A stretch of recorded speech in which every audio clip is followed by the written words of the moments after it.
La capnografía, un elemento importante para la evaluación de nuestro paciente. Monitoreo constante, monitoreo habitual ahora en nuestro paciente en diferentes escenarios. ¿Qué utilidad tiene? ¿Por qué es tan importante ahora este monitoreo? Y bueno, ¿cuál es la forma y cuáles son la gráfica que nosotros debemos de interpretar en el monitor de capnografía? Bueno, pues en este video vamos a mostrarte eso y un poco más. Recuerda suscribirte al canal, recuerda compartir, comentar y bueno, pues hacer todo eso que las redes sociales nos ayudan para poder estar en el algoritmo y bueno, tener y poder llegar a más personas. Bueno, pues sin más, vamos a iniciar. La capnografía de onda la capnografía es la medición del dióxido de carbono expirado por nuestro paciente. Es decir, aquí hacemos una evaluación ventilatoria del paciente, pero sobre el punto de la expiración. En el caso del proceso expiratorio de nuestro paciente, lo que medimos es la cantidad de anhídrido carbónico expulsado por él. ¿Cómo lo hacemos? Lo hacemos a través de un dispositivo que va a ir en el tubo orotraqueal y que ese va a estar en un monitor, el cual va a identificar los valores de este gas expirado. Cuando esto se identifica, o por qué es importante este parámetro que tenemos que evaluar, porque nos dice cuál es la tasa metabólica de nuestro paciente. Recuerda que el dióxido de carbono que se expira a través de los pulmones viene del proceso metabólico de las células de nuestro cuerpo. Nuestras células utilizan glucosa y oxígeno para formar ATP, pero como elementos de desecho van a extraer agua y dióxido de carbono. Este dióxido de carbono entonces va a ser eliminado a través de la sangre, a través de la hemoglobina, llevado a los pulmones y por fin expirado.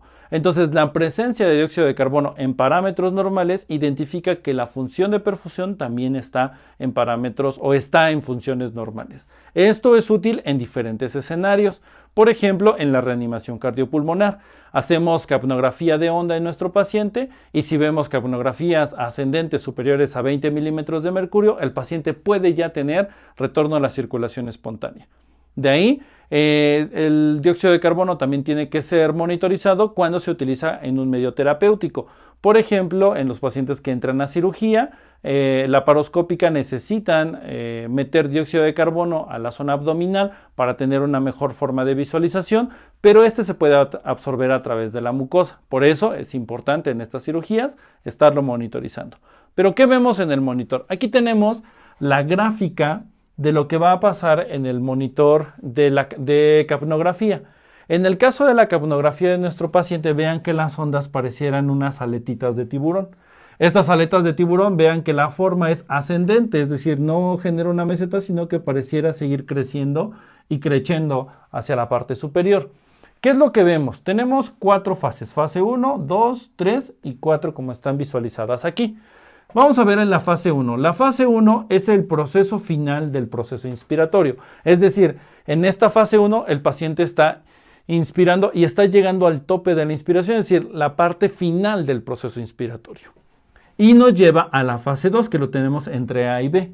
En esta fase 2 inicia el proceso expiratorio, donde el paciente termina de inspirar y va a empezar el proceso expiratorio. Cuando el paciente expira, cuando se tiene este proceso expiratorio, tenemos una rápida creciente y aumento en la onda de capnografía. Este alto crecimiento o este disparo rápido es el inicio del proceso expiratorio. Después, en la fase 3, que va de la C a la D, en esta fase 3 vean que tenemos una fase de meseta, donde todavía se está expirando el dióxido de carbono. Seguimos en el proceso expiratorio. En este proceso expiratorio, el punto de medición que vamos a tener va a ser este. Este es nuestro punto de medición. Es decir, el valor que nos presente el monitor de capnografía será el valor que se genera aquí como punto máximo posterior a la meseta en el proceso expiratorio.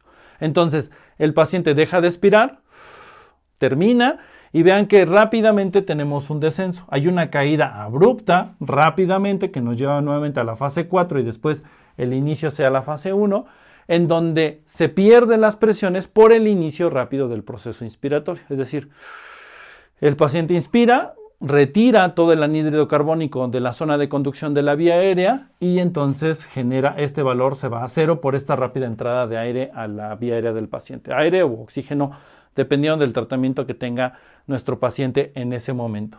¿Cuáles son los valores que nosotros debemos de considerar en la capnografía? El valor normal va a ser de 35 a 45, su unidad de medida, milímetros de mercurio. Ese va a ser el valor de la capnografía.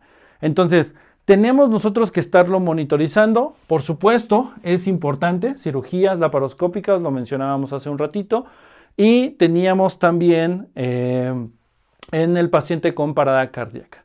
Entonces, en el paciente con paro cardíaco mayor a 20 puede indicar retorno a la circulación espontánea y entonces checamos el pulso del paciente para ver si esto ha sucedido. ¿Por qué? Porque al estar en valores disminuidos por debajo de 20, quizás en 10 o valores menores a eso, el paciente no tiene todavía una tasa metabólica que reportar por este retorno a la circulación. Una vez que tenemos retorno a la circulación espontánea, pues esta tasa metabólica incrementa y se genera mayor cantidad de anhídrido carbónico. Bueno, pues hasta aquí dejamos este video y recuerda que en tu día a día siempre confía en Enfermeguía.